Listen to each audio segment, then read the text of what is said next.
From Ash Costa. Hi, for people who are not willing to track calories and macros, how can they go about being in a calorie deficit to achieve fat loss? Long story short, I'd like to know the reason, because personally, and this is just my opinion, because for sure there's different ways about it, but like tracking is the ultimate way to create results and to learn from stuff. You'll learn about portion control. You'll have something that's measurable. If you want to get to a certain weight or you want to lose fat, you want to be able to control that.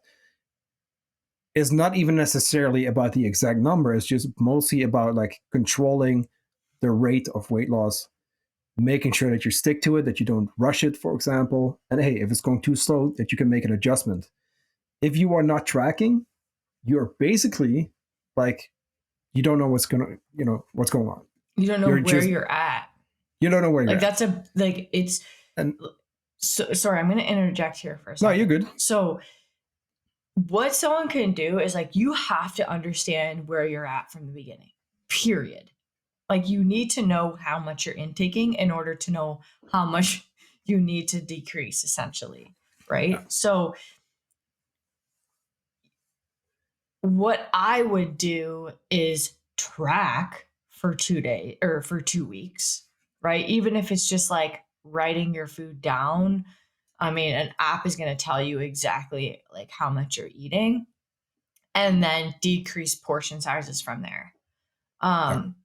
That way you still have like a baseline knowing what you're having again, but then you have to think about if you're under eating, then you're going to drop your calories even further. That can be a problem. But at least like you have a baseline of how much you're eating. Now you can say, okay, like if I'm having 200 grams of rice, okay, I'm going to knock that down to 150, 100 grams, right? And then there you're knocking down like X amount of calories. And you can do that with different foods. Like when I'm, when I have a client and they go into a deficit and I'll give them an example day, right? They're like, oh, so it's really just decreasing the portion sizes of what I'm having now. I'm like, yeah, exactly. Like you don't have to like remove anything necessarily. You're just decreasing the amount of each portion. Yeah. But yeah, you have to have a starting point.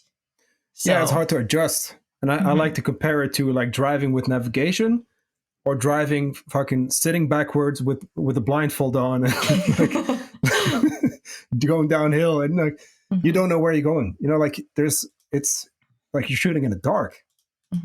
And you're really just guessing at best. Yeah. And I don't think everyone should track all the time. But personally, I think the vast majority of the people should at least go through a period of controlling their food to learn from it, to walk through different phases. That's why we prepare you for a fat loss phase first, get the habits in place, get you ready, get you consistent, then go into a cut so that you know how to do this, control the way out, and then back at maintenance, then say, hey, let's move away from it.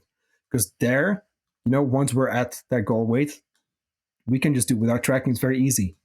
Yeah. The reality is your mind is going to work against you. Your body's going to work against you. If you're doing it intuitively, you don't know what's going on. There are some tools that can work. Increasing vegetables, drinking more water, eating more protein, because that's automatically going to help you feel satiated. If walking more, there's a lot you can do. But what I will say is that people, in my opinion, once again, like try to be open to stuff, right? We're so quick to judge or to decide. Oh, tracking, no, I heard from this person, like they tried it and they didn't like it. Okay, I'm not going to do it. Oh, I tried it once, like for like 20 minutes and then, it's like, no, try this out.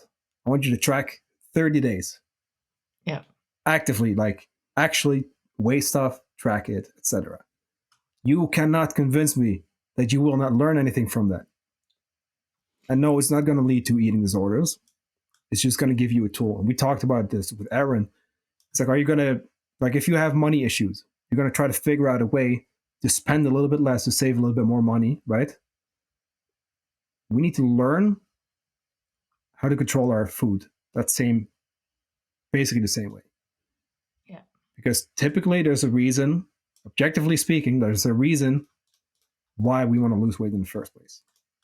Yeah, definitely is going to optimize that process and make it, Yeah. You'll get from point A to point B easier. Plus, it does give you, in my opinion, more freedom. Yeah. Like, yeah, you could even do protein and calories, but now you're quantifying how much you're having, and you can add in, those fun foods and stuff to keep you sane, during the deficit, and keep things in control still, Yeah. right? Like that's the beautiful thing about macro tracking. I think people just get the wrong impression of it a lot of the time. Yeah. And just our mindset around it, right? So yeah, I mean, again, if you really don't want to do it, I would you could do like plates and hand portions and stuff, but I would just get a baseline first. So I would track for like 2 weeks. Like anyone could track for 2 weeks. I mean, come on. Yeah. And then decrease portion sizes from there, right? So just see how much you're eating, right? And then decrease the rice or the potatoes and decrease this, and go from there, right? But again, then you have to do that on the way up. Right. And it gets difficult because people want a variety, and then there's the weekend, right? And then everything changes. Mm-hmm. It's hard to adjust then. Mm-hmm. So, it's tricky.